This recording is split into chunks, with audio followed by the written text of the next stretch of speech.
महाराज जी का बहुत बहुत धन्यवाद। महाराज जी अभी बहुत अच्छा बोल सकते थे, लेकिन महाराज जी बोले नहीं आज, कल बोलेंगे, कल इससे अच्छा बोलेंगे महाराज जी।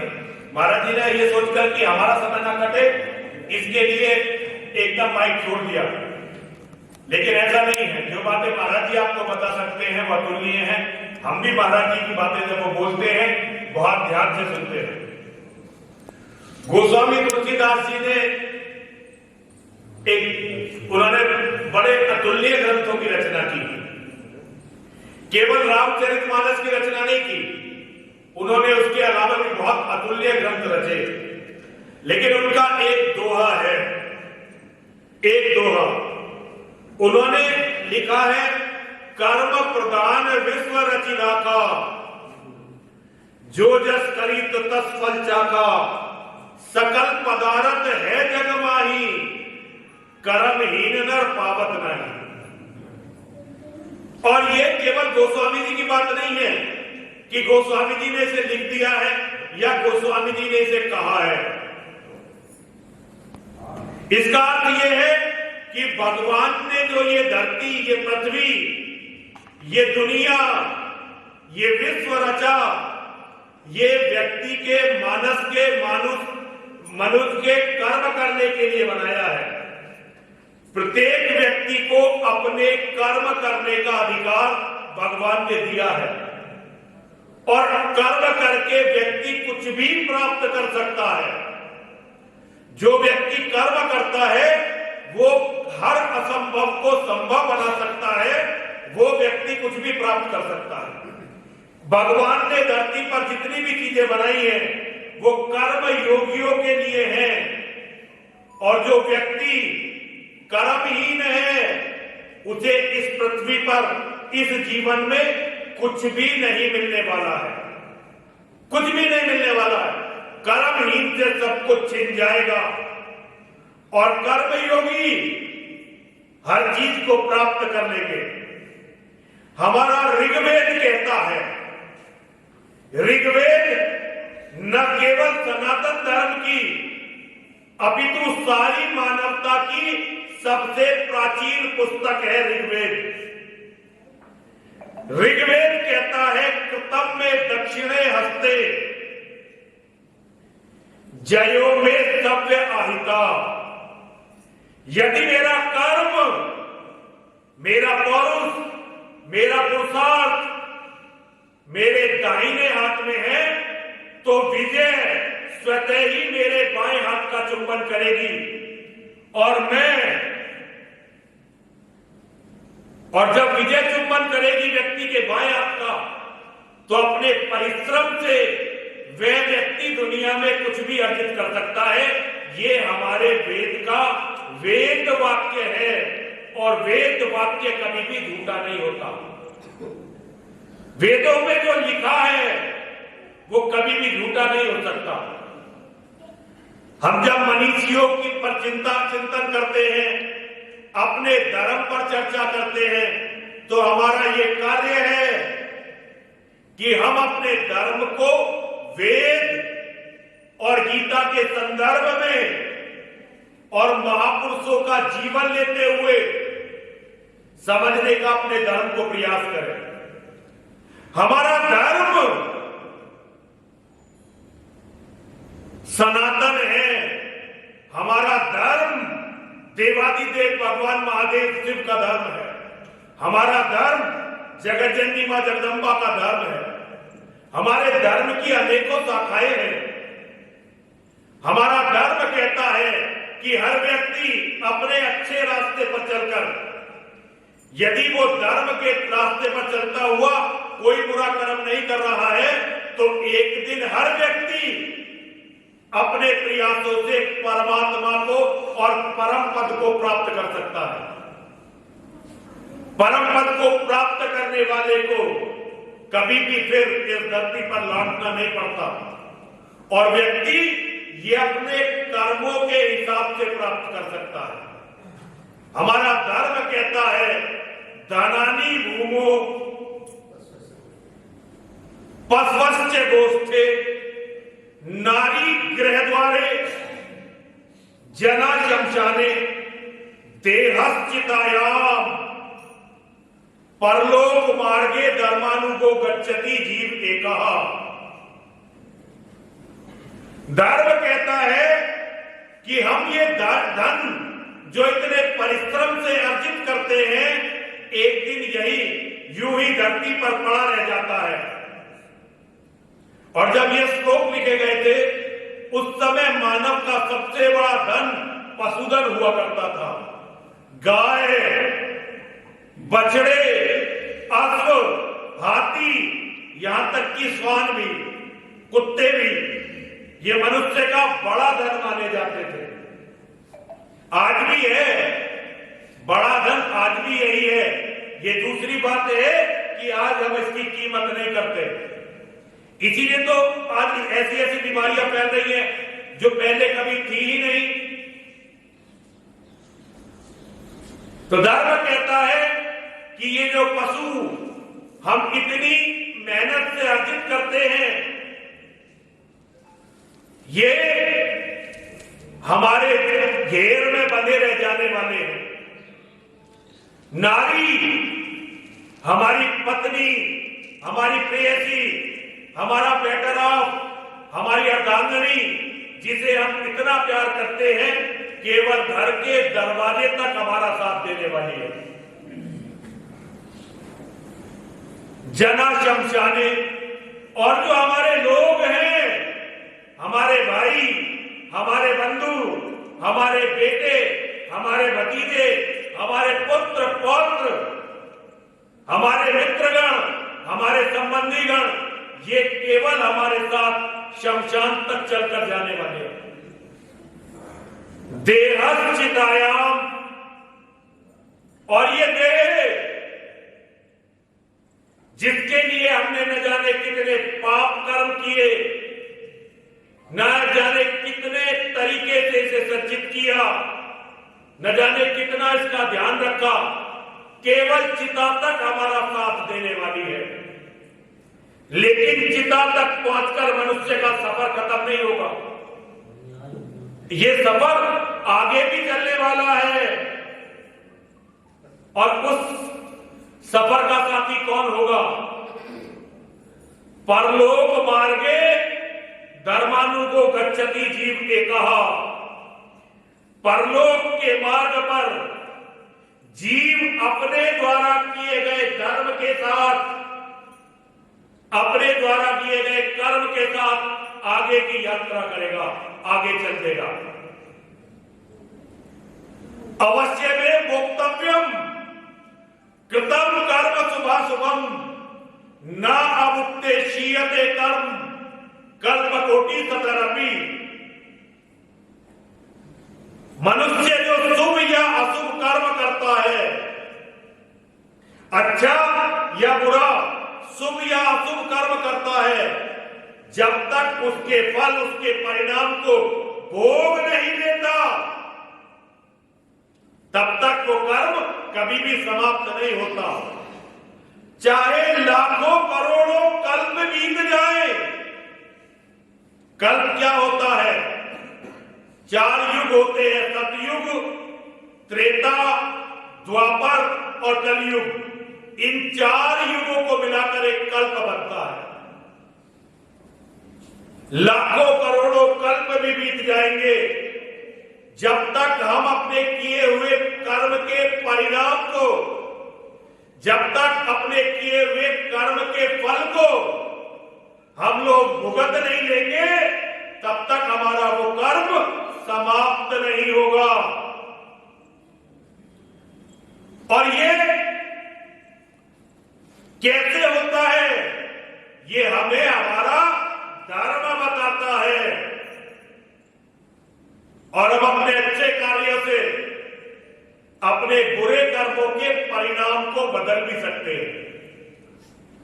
परमात्मा जब सद्बुद्धि देते, तभी हमें अपने कर्मों में सुधार की तरफ चल देना चाहिए।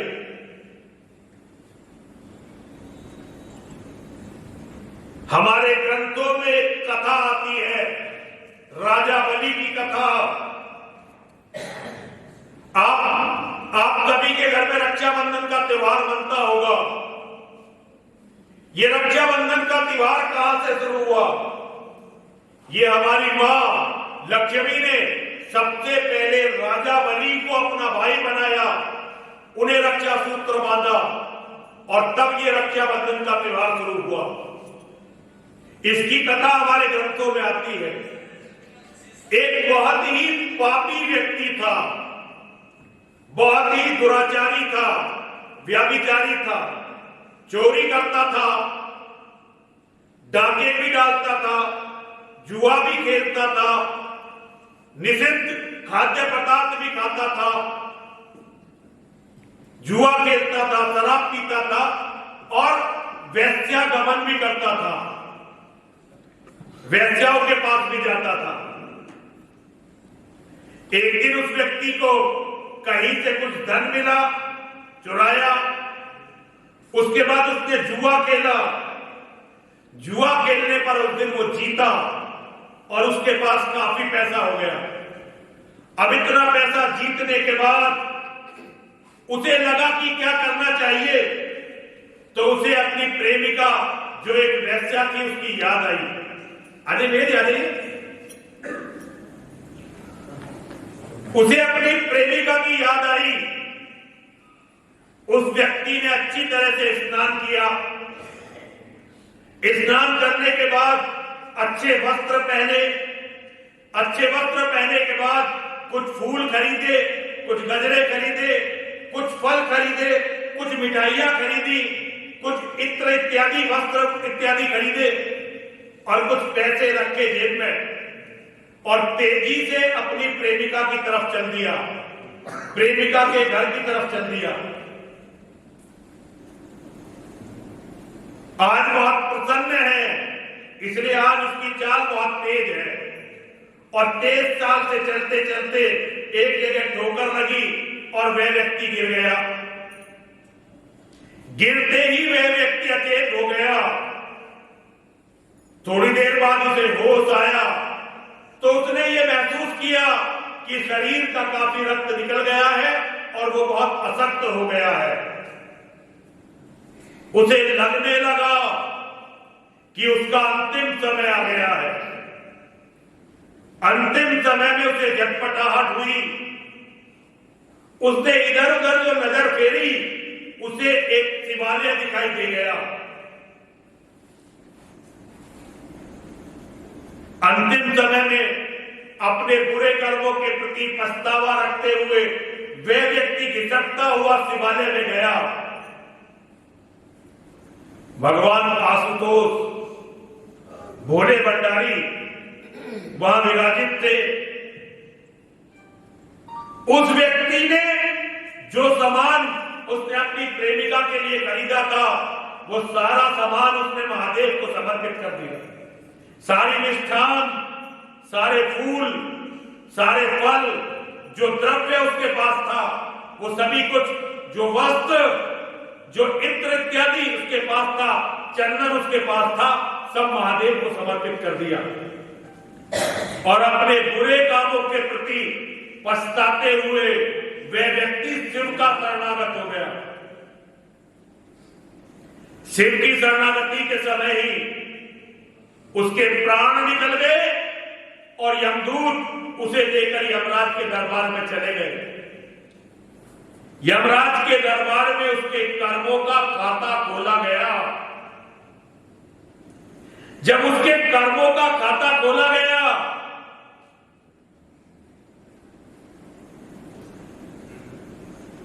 तो बताया गया यमराज को कि ये व्यक्ति, अरे महाराज, ये व्यक्ति तो जन्म जन्मांतर का, युग युगांतर का, कल्प कल्पांतर का पापी है। इसने तो अपने जन्म जन्म केवल पाप इकट्ठे करते हुए बिताए हैं। धर्मराज बोले, क्या कोई भी अच्छा काम इसने नहीं किया है? तो यमराज को बताया गया उसके सारे जन्मों का हिसाब लगाकर कि अपनी मृत्यु से पहले इसने कुछ क्षण के लिए देवादिदेव भगवान महादेव शिव का स्मरण किया उनका भजन किया, उनकी पूजा की और अपने प्राण त्याग दिए। सारे देवताओं में, सारे भगवानों में सबसे बड़े हैं महादेव। उन्हें देवादिदेव भगवान महादेव कहा जाता है। भगवान विष्णु जब भी धरती पर आए, अवतार का रूप लिया, तो उन्होंने दो काम अवश्य किए। उन्होंने मां और महादेव की पूजा की और धर्म की रक्षा की। आप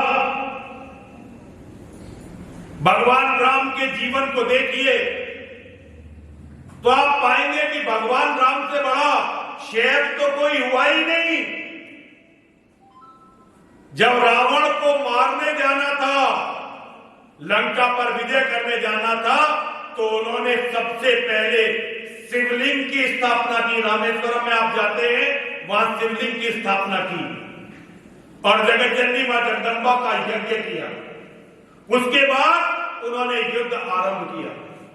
योगेश्वर श्री कृष्ण स्वयं कृष्ण शिव भक्त, और उन्होंने अपने परम शिष्य अर्जुन को भी कहा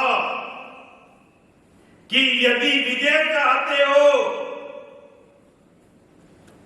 यदि पुरुषार्थ चाहते हो, तो देवादिदेव भगवान महादेव शिव की शरण में जाओ, उनकी तपस्या करो और मां भगवती की साधना करो। बाबा परशुराम जी, उनको कौन नहीं जानता?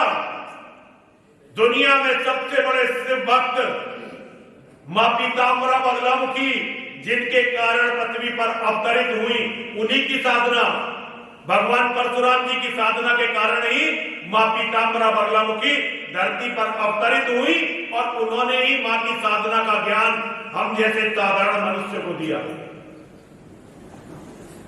तो देवादिदेव भगवान महादेव शिव की भक्ति ये तो भगवान भी करते हैं।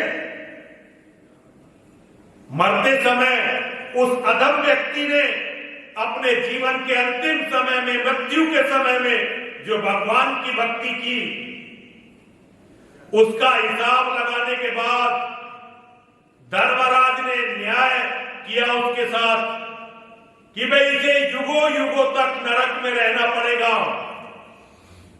लेकिन इसने जो अपने अंतिम समय में महादेव की भक्ति की है, उसके कारण इसे 2.5 घड़ी का स्वर्ग मिलेगा।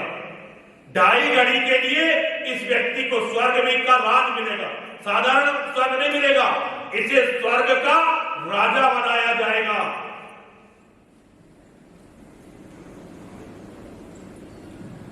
अंतिम समय में शिव की भक्ति करने से उस व्यक्ति की बुद्धि निर्मल और पवित्र हो गई। उसने धर्मराज से अनुरोध किया कि धर्मराज आप ये बताइए कि मुझे पहले इन दोनों में से क्या प्राप्त होगा? मुझे पहले युगों युगों का नरक प्राप्त होगा या 2.5 घड़ी का मैं स्वर्ग का राजा बनूंगा? धर्मराज कहने लगे, तुम बताओ कि तुम क्या चाहते हो। उस व्यक्ति ने कहा कि मैं ये चाहता हूं कि पहले आप मुझे 2.5 घड़ी के लिए स्वर्ग भेज दें, क्योंकि नरक में तो मुझे पता नहीं कब तक रहना पड़ेगा। मैं पहले स्वर्ग में रह लेता हूं और उसके बाद मैं नरक में चला जाऊंगा, नरक में रह लूंगा। आइए आइए, बहुत बढ़िया बच्चों, आ जाओ।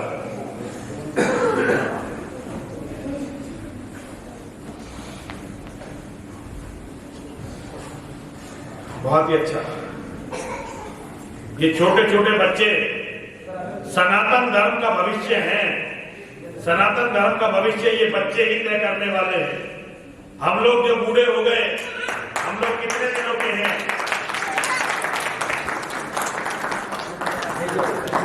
और ये कथा में आए, हमारी कथा में सुनने आए, ये बहुत ही अच्छी बात है। इन्हें कल धर्म को बल देना है, तो धर्म के सूत्रों को जितनी जल्दी ये पकड़ेंगे, उतना ही अधिक ये शक्तिशाली होंगे और इनके शक्तिशाली होने से धर्म शक्तिशाली होगा।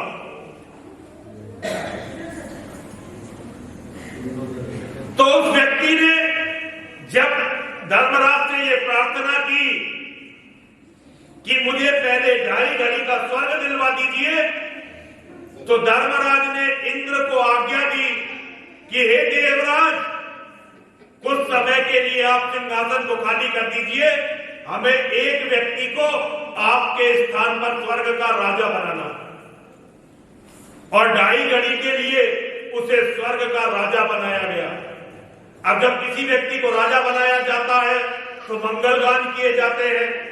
मंगलगान किए गए, सारे देवता जय जयकार करने लगे। जब सारे देवता वहां उपस्थित थे तो महर्षि नारद जी, ऋषि नारद जी, वो भी वहां उपस्थित थे और सबसे आगे खड़े थे। उस व्यक्ति का अभिषेक हो रहा था।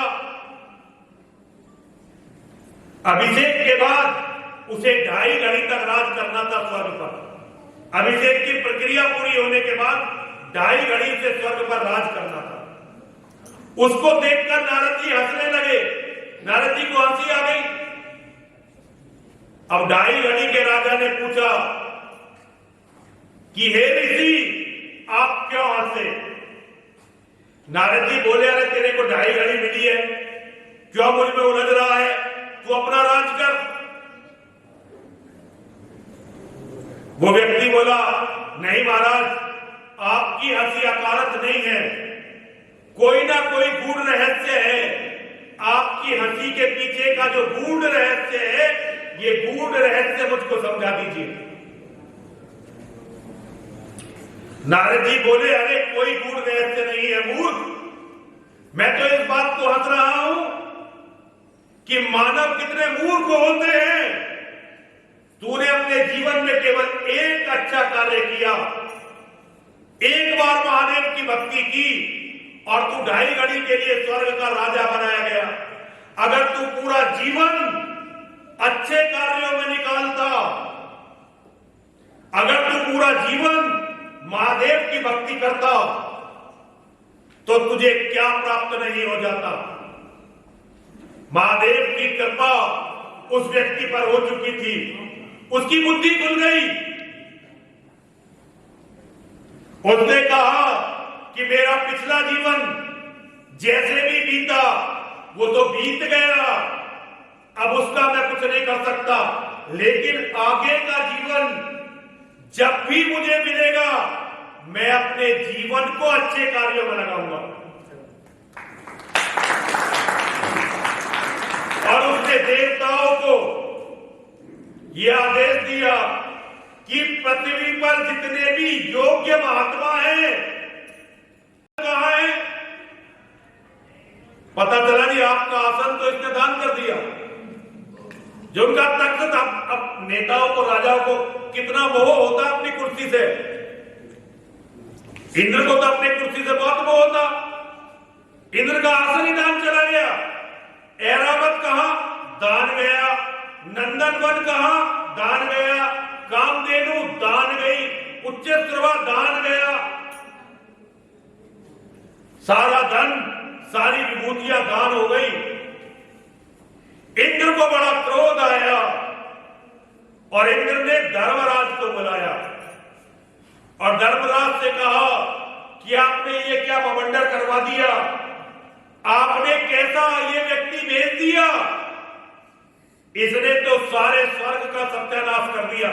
अब इसे यहां से ले जाइए, मैं इसे एक क्षण भी स्वर्ग में नहीं देखना चाहता। आप इसे नरक में भेज दीजिए। धर्मराज को हंसी आ गई। धर्मराज बोले, हजारों साल स्वर्ग का ऐश्वर्य भोगने के बाद भी हे इंद्रदेव, आपकी धन और संपत्ति को भोगने की लालसा अभी समाप्त नहीं हुई है। आपसे तो ये मनुष्य अच्छा है, इसे केवल 2.5 घड़ी के लिए स्वर्ग का राज मिला और इसने सब कुछ दान कर दिया, कुछ भी अपने लिए नहीं रखा, कुछ भी आगे के लिए नहीं रखा। इंद्र बोले मैं कुछ नहीं जानता, अब मैं इसे स्वर्ग में नहीं रहने दूंगा, आप इसे नरक भेज दीजिए। धर्मराज ने हिसाब लगाया और हिसाब लगाने के बाद धर्मराज बोले कि हे इंद्रदेव, इसने केवल 2.5 घड़ी में इतना पुण्य अर्जित कर लिया है कि अब इसे कभी भी नरक में नहीं भेजा जा सकता। अब मैं इसे नरक में नहीं भेज सकता। इंद्र बोले आप इसे नरक में नहीं भेज सकते और मैं इसे स्वर्ग में नहीं रहने दूंगा, तो अब किया क्या जाए? यह तय किया गया कि इस व्यक्ति को पुनः धरती पर भेजा जाएगा। और धरती पर कहां भेजा जाएगा? भक्तराज प्रहलाद के वंश में। प्रहलाद के बेटे विरोचन और विरोचन के बेटे के रूप में उस व्यक्ति ने जन्म लिया और उसका नाम रखा गया बलि, राजा बलि। और विश्व के सबसे बड़े शिव भक्तों में से एक है राजा बलि। अखंड शिव भक्ति और अपने पिता और अपने दादा की भक्ति और पुरुषार्थ का प्रभाव, इस व्यक्ति ने पूरी दुनिया में विश्व विजय प्राप्त की। पूरी दुनिया में सारी धरती को जीत लिया, स्वर्ग को जीत लिया। देवताओं को भगवान विष्णु के पास आना पड़ा, भगवान विष्णु से प्रार्थना करनी पड़ी कि इस राक्षस से हमें बचाइए। अब भगवान विष्णु करे तो क्या करे? अरे इसके कर्म तो इतने अच्छे हैं कि हम इसका विनाश कर ही नहीं सकते। ये तो जितने भूभाग को जीतता है, उसकी सारी निधि को, उसकी सारी संपदाओं को ऋषि मुनियों और मानव के कल्याण में लगा देता है। इस व्यक्ति से लड़े तो लड़े कैसे? इसका विनाश करे तो करे कैसे? एक उपाय भगवान को सूझा। धरती का सबसे बड़ा दानवीर है राजा बलि। जब तक जरूरतमंदों को हर चीज दे नहीं देता, तब तक भोजन नहीं करता। उसी समय राजा बलि ने एक बहुत बड़ा यज्ञ रचाया और यज्ञ पूर्ण होने के बाद ब्राह्मणों को बुलाया दान देने के लिए। पूरी धरती से ब्राह्मण बुलाए, पूरी धरती से ऋषि मुनि बुलाए। उसी समय भगवान ने यह तय किया कि मैं जाऊंगा और राजा बलि से दान मांगूंगा, उसकी दानशीलता की परीक्षा हो जाएगी।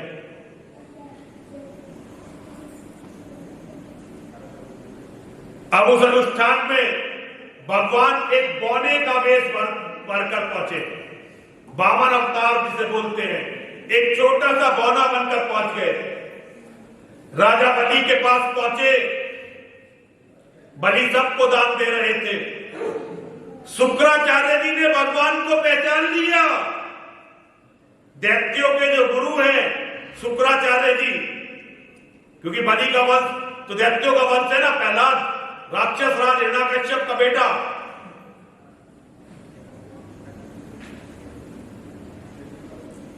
तो राक्षसों के गुरु है शुक्राचार्य जी। शुक्राचार्य जी ने मना किया कि अरे बलि, ये मायावी विष्णु मायावी रूप धरकर आया है। ये तेरे से जो दान मांगेगा, दान नहीं देना इसे, वरना तेरा विनाश हो जाएगा। बलि बोले अरे महाराज कैसी बात कर रहे हो? कितने बड़े सौभाग्य की बात है, जो सारी धरती को पालते हैं, जो सारी धरती का पोषण करते हैं, जो सबको देते हैं। अगर वो मेरे पास मांगने के लिए आ रहे हैं तो इससे बड़ी सौभाग्य की क्या बात हो सकती है? देखिए, ये होती है दानशीलता। ये होता है दान देने का मन। अरे सारी धरती को देने वाला अगर मेरे पास मांगने आ रहा है, तो यदि वो मुझसे मेरे प्राण भी मांग लेता है तो ये उपकार है मुझ पर।